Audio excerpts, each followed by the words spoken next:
સ્વાગત છે મિત્રો આપ સૌનું ભક્તિ સંધ્યા ચેનલમાં।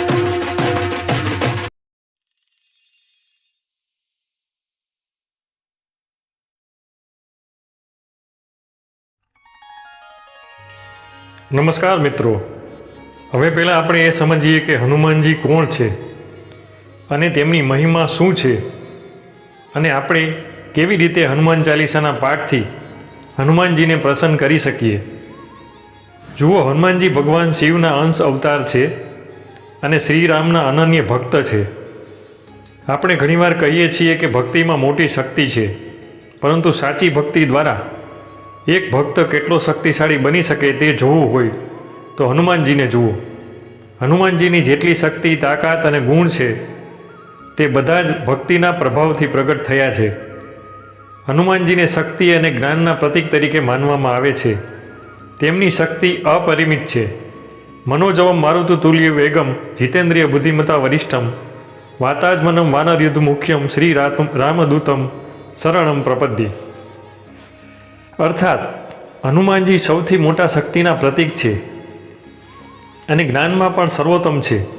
તેમને બુદ્ધિમતા વરિષ્ઠમ કહેવામાં આવે છે, એટલે કે બુદ્ધિમાં તેમની સરખામણીએ કોઈ નથી।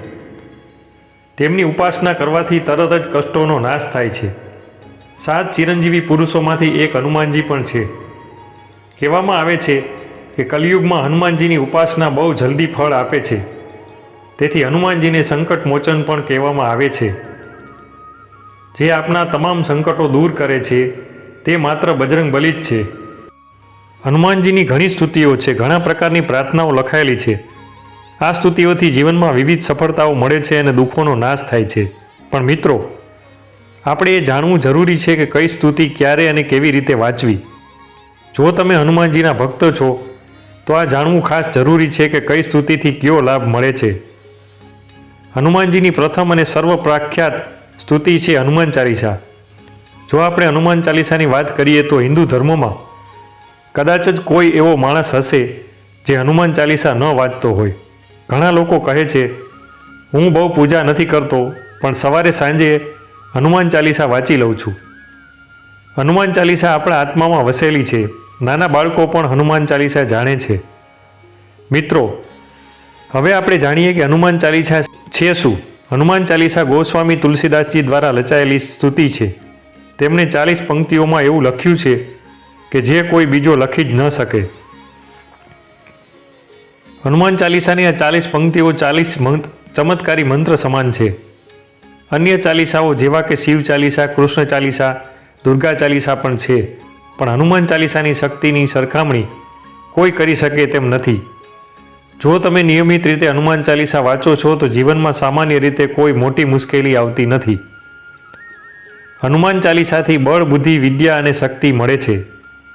ચાલીસામાં કહેવામાં આવ્યું છે, બલ બુદ્ધિ વિદ્યા દેહુ મોહી હરહુ કલેશ વિકાર। અર્થાત જો તમે રોજ હનુમાન ચાલીસા વાંચો છો તો તમારામાં બળ, બુદ્ધિ, વિદ્યા અને શક્તિ આવશે। મિત્રો, હનુમાન ચાલીસા વાંચવાની યોગ્ય રીત શું છે?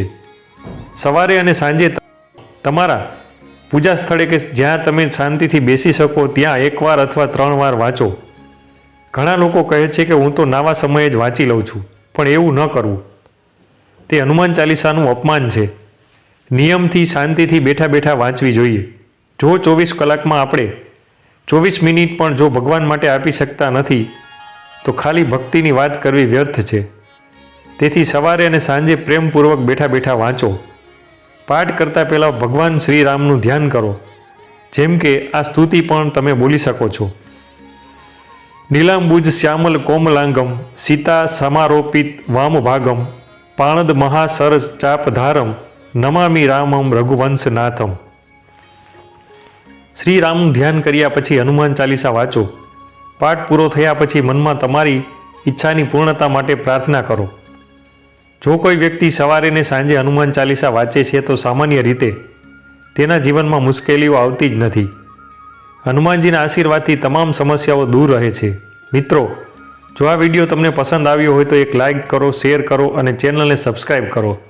અને હા મિત્રો, કોમેન્ટ બોક્સમાં જય બજરંગબલી અવશ્ય લખી દેજો।